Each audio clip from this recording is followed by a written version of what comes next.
ऐसे राज छिपे हैं जिनकी पहरेदारी अंधेरा। अगर कोई अपना नाम लेकर रात में बुलाए तो समझ लेना वो अपना नहीं है।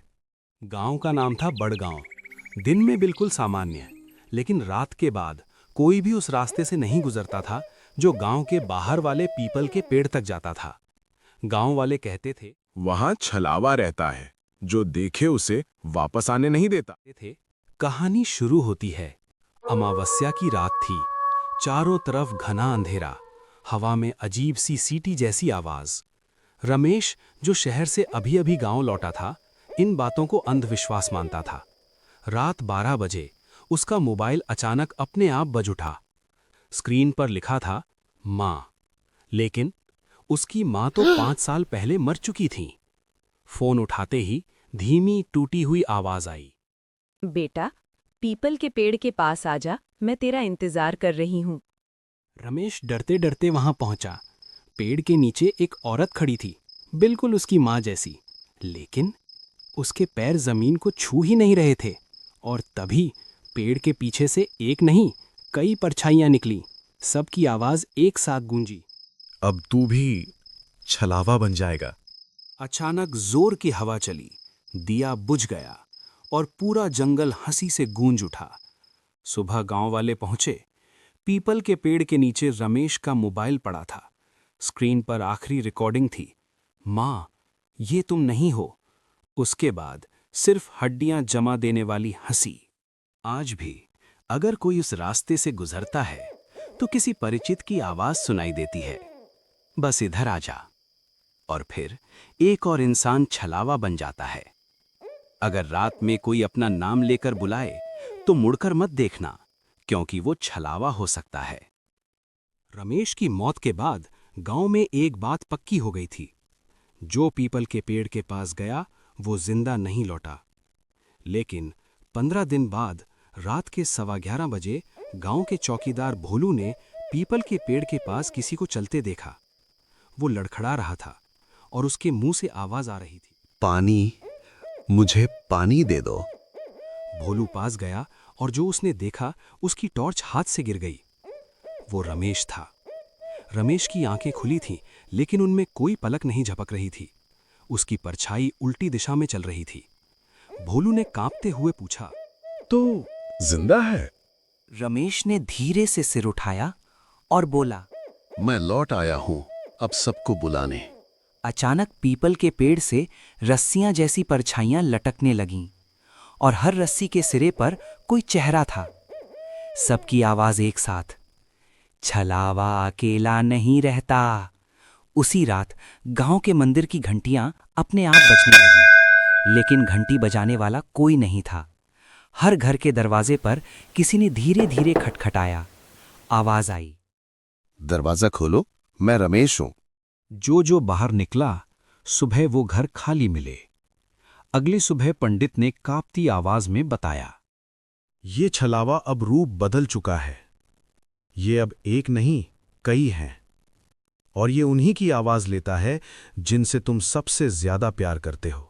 आज भी रात 11:15 बजे अगर किसी के दरवाजे पर परछाई उल्टी दिशा में चले तो समझ लेना रमेश नहीं आया, छलावा आया है।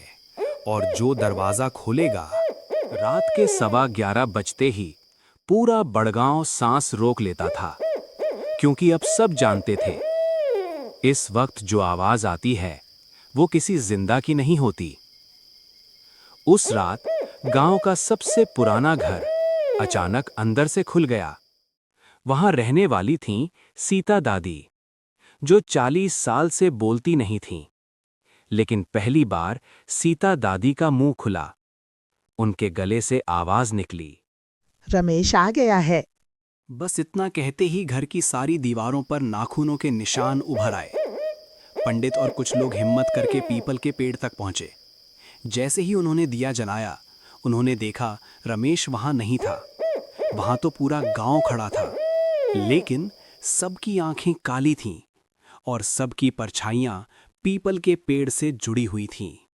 पंडित चिल्लाया, छलावा किसी एक को नहीं मारता, वो पूरे गांव को अपने अंदर कैद कर लेता है। पंडित को याद आया एक पुरानी बात। 50 साल पहले इसी गांव ने एक औरत को पीपल से बांधकर जिंदा जला दिया था। मरते वक्त उसने कहा था, मैं हर उस चेहरे में लौटूंगी जिसे तुम प्यार करते हो। वही थी छलावा। पंडित ने मंत्र पढ़ना शुरू किया, लेकिन उसकी आवाज उसकी अपनी नहीं थी। उसी की आवाज में छलावा बोली, अब तू भी मेरा हिस्सा है। अचानक घंटियां रुकीं, हवा थम गई और अंधेरा चलने लगा।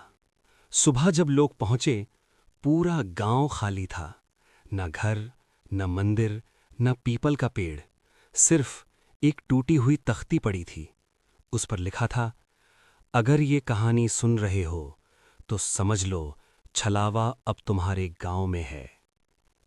जो आवाज तुम्हें सबसे ज्यादा अपनी लगे, उसी से सबसे ज्यादा डरना। तुमने जो अभी अभी सुना वो कहानी नहीं थी, क्योंकि बड़गांव कभी नक्शे में था ही नहीं। वो गांव हर 10 साल में बदल जाता है, नाम बदलता है, लेकिन छलावा वही रहता है। एक यूट्यूबर ने पुरानी फाइलों से ये ऑडियो निकाली थी, लेकिन एडिट करते वक्त उसने नोटिस किया हर 1 मिनट 13 सेकंड पर ऑडियो में एक नई सांस जुड़ जाती थी। और सबसे डरावनी बात, वो सांस उसकी नहीं थी। उसने वीडियो अपलोड की रात 1:13 पर। कमेंट्स आने लगे, भाई पीछे कोई खड़ा है। लाइव व्यू में एक चेहरा हर स्क्रीन पर अलग अलग दिख रहा था। पुरानी फाइल में आखिरी लाइन मिली, छलावा तुम्हें मारता नहीं, वो तुम्हें अपने जैसा बना देता है। जो वीडियो देखता है वो अगली आवाज बन जाता है। अगली रात तुम्हारा फोन बजे 1:13 यानी 1:13 AM पर। स्क्रीन पर लिखा हो तुम्हारा अपना नाम और आवाज बोले, वीडियो पूरा देख लिया ना, अब मेरी बारी है। रात 1:13 पर तुम्हारा फोन फिर से बजता है। इस बार नंबर अननोन नहीं है, स्क्रीन पर लिखा है तुम्हारा पूरा नाम। फोन उठाते ही दूसरी तरफ तुम्हारी ही आवाज बोलती है, अब तुम समझ गए ना। डर के मारे तुम सामने लगे आईने को देखते। आईने में तुम खड़े हो, लेकिन आईने के अंदर वाला तुम मुस्कुरा रहा है और वो बोलता है, मैंने तुम्हारी आवाज सीख ली है। अब सच सामने आता है, छलावा ना भूत है ना आत्मा। वो एक परछाई बीमारी है जो डर के जरिए इंसान के अंदर जगह बना लेती है और फिर उसका नाम, उसकी आवाज, उसका चेहरा सब चुरा लेती है। पहले छलावा गांव चुनता था, अब वो इंसान का दिमाग चुनता है। रात के 11:13 हुए थे। मशहूर हॉरर यूट्यूबर आर्यन अपने लाखों सब्सक्राइबर्स के लिए एक लाइव स्ट्रीम कर रहा था। उसका कैमरा उस पुराने पीपल के पेड़ की ओर था जहां से रमेश गायब हुआ था। आर्यन कैमरे में देखकर हंसा और बोला, दोस्तों, ये सब बस एक कहानी है। देखो मैं यहाँ खड़ा हूँ और कोई छलावा वलावा नहीं। तभी आर्यन की लाइव चैट में कमेंट्स की बाढ़ आ गई। भाई तुम्हारे पीछे कोई है, कैमरा जूम करो, पेड़ पर कोई लटका हुआ है। आर्यन भागो, तुम्हारी परछाई 2 है। आर्यन ने हंसते हुए कैमरा पीछे घुमाया, लेकिन वहां कोई नहीं था। उसने मजाक में कहा, गाइस डराओ मत, यहाँ सिर्फ हवा है। अचानक उसका कैमरा अपने आप ग्लिच करने लगा। स्क्रीन पर चेहरा पहचान के पीले बॉक्स बनने लगे। 1, 2, 10, 50। पूरे खाली मैदान में कैमरा 50 अदृश्य चेहरों को डिटेक्ट कर रहा था, जो धीरे धीरे आर्यन की तरफ बढ़ रहे थे। आर्यन का फोन जोर से बजा। स्क्रीन पर नाम दिखा, आर्यन सेल्फ। उसने कांपते हाथों से फोन उठाया। दूसरी तरफ से उसकी अपनी ही आवाज आई, लेकिन वो आवाज रो रही थी। आर्यन पीछे मत मुड़ना, मैंने मुड़कर देखा था इसलिए मैं मर गया। आर्यन की चीख निकल गई।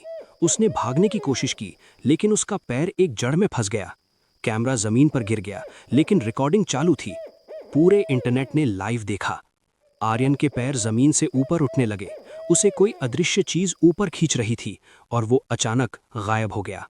सुबह गांव वाले वहां पहुंचे, लेकिन बस उसका कैमरा जमीन पर पड़ा था। बड़गाम अब एक कब्रिस्तान बन चुका था। रमेश, भोलू और यहां तक कि वो आर्यन भी अब छलावा बन चुके थे।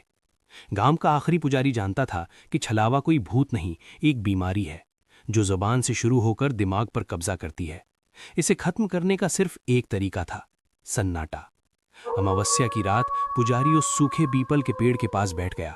उसने अपने कान रुई से बंद कर लिए और अपनी आंखों पर काली पट्टी बांध ली। वो छलावे को ना देखना चाहता था, न सुनना। रात के ठीक 1:15 बजे पूरा जंगल चीखों से गूंज उठा।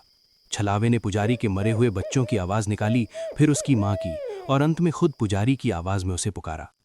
पुजारी पत्थर की तरह चुप बैठा रहा। छलावा पागल होने लगा, क्योंकि उसकी ताकत डर और जवाब देने से बढ़ती थी। जब पुजारी ने कोई जवाब नहीं दिया तो छलावे का वजूद धुएं की तरह बिखरने लगा। पेड़ की टहनियां खुद ब खुद टूटने लगीं और जमीन फटने लगी। छलावा चीखता रहा, मुझे मत भूलो, अगर तुम मुझे भूल गए तो मैं मर जाऊंगा।